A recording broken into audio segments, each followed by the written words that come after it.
With the release of You Season 4 Part 2, it's crystal clear that Joe, who's going by the alter ego Jonathan Moore this time, is up to his old tricks. Well, Joe came to Europe for a new start, and while it seems that Joe has changed, he gets involved with wealthy and obnoxious socialites, and soon there's a murderous trail left behind in Part 2.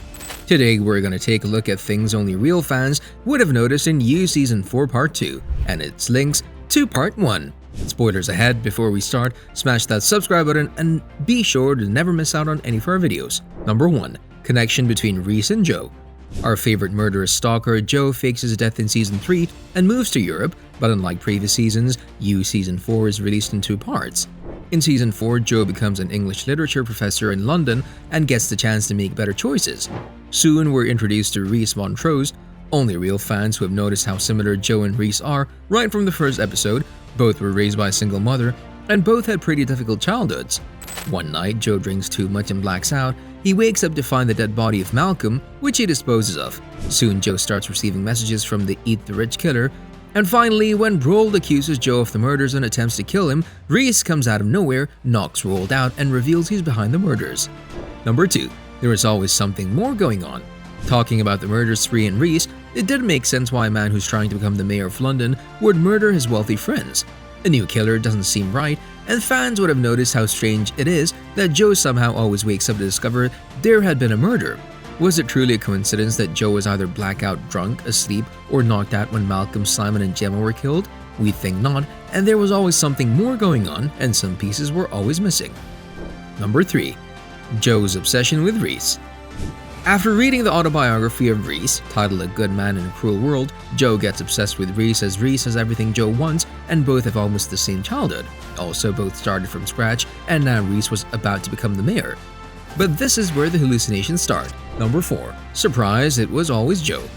Joe made us all believe that he has changed for good in the You Season 4 Part 1. Part 2 reveals that Joe is actually Eat the Rich killer, and he's the one behind all these murders. And this time, Joe managed to surprise not only us, but himself too.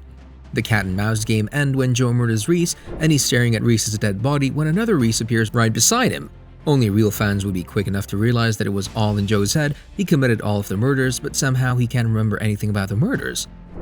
Number 5. The Reese Mystery. Real fans would have noticed that Reese always appeared out of nowhere, and no scene showed Reese entering or leaving yet. An imagined version of Reese was always there. Whenever Joe entered the room, another little detail that most of you would have missed is Reese's clothes. The real Reese is always seen in suits and blazers. He always dressed fancy and he got the style, but if you pay attention, the imagined version of Reese is always wearing something Joe would wear, like casual sweaters and pants. Plus, in the scene where Joe is hiding to kill Kate's dad, Reese was hiding with him, but it didn't seem to like it because Reese was in a different lighting. While Joe was hidden in the shadows, Reese was bright, which was another clue that Reese was not real. Number 6. Joe actually didn't let Marion go. When Joe coincidentally comes across Marion in Paris after trying to find her for months, fans realize that it was unlike Joe to let her go. It almost made us believe that Joe had changed, but Season 4 Part 2 revealed the opposite. Joe follows Marion to a London art fair using one of her paintings to gather all the information he can get about her. Marion quickly runs when she sees Joe, and viewers don't see her again until Part 2.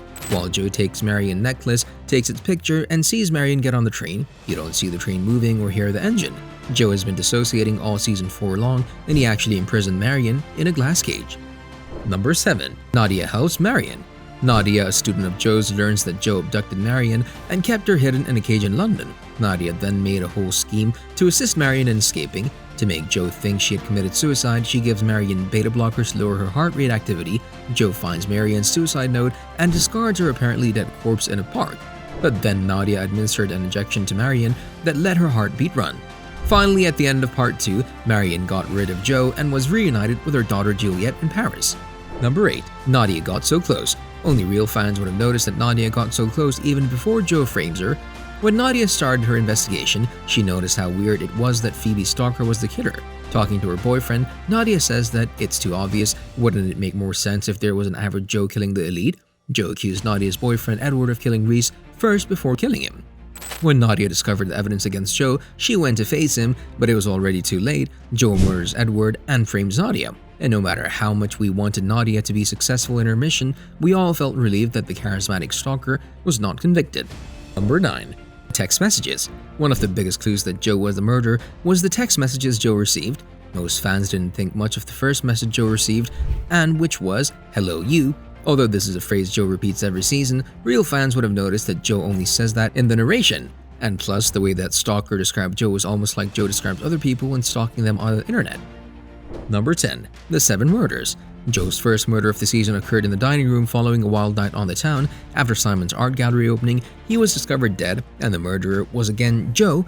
Vic, Malcolm's bodyguard, was later killed when he'd voiced his suspicion that Joe could have killed Malcolm. Gemma developed doubts that Joe's role as well, but she died before she could get the evidence and prove it. While Reese was accused of being the Eat the Rich killer in the start, fans eventually discovered that Joe was really responsible for the deaths of London socialites. Reese was killed as a result of Joe's fixation. Finally, Joe murdered Kate's dad after she revealed her relationship with him. Number 11. Love and Kate. Kate and Joe become closer, especially after Kate's boyfriend is killed. In the climactic episode, his relationship with Kate made Joe kill Kate's dad to take revenge for mistreating Kate.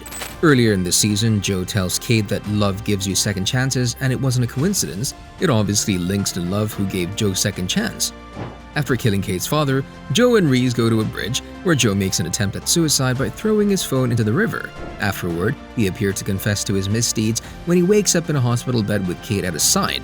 Joe goes to New York City with Kate, who, after her father's death, received all of his money, but that Joe has accepted his dark side. We can only imagine the destruction he'll cause in the next season.